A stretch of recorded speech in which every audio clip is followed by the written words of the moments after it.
In 1920, then Elder David O McKay of the Quorum of the 12 Apostles began a year-long tour of the missions of the church. By May 1921, he was standing in a small cemetery in Whakali'i, Samoa, before the well-tended graves of 3 small children, the daughter and 2 sons of Thomas and Sarah Hilton. These little ones, the oldest was 2, died during the time Thomas and Sarah served as a young missionary couple in the late 1800s. Before he left Utah, Elder McKay promised Sarah, now a widow, that he would visit her children's graves in Samoa, as she had never been able to return there.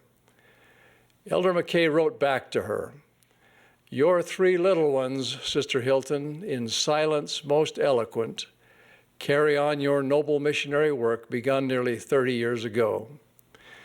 Then he added a verse of his own composition.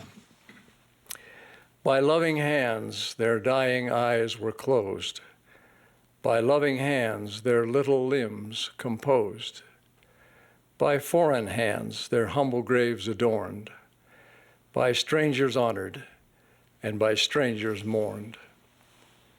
This story is but one of thousands, hundreds of thousands, that speak of the time, treasure, and lives sacrificed over the last 200 years to share the message of the restoration.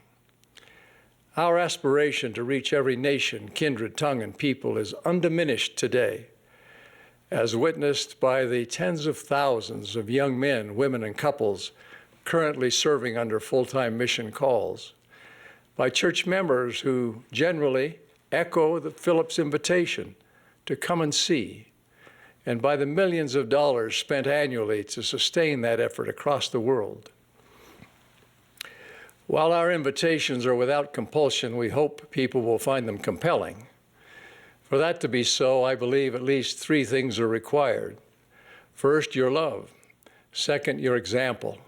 And third, your use of the Book of Mormon.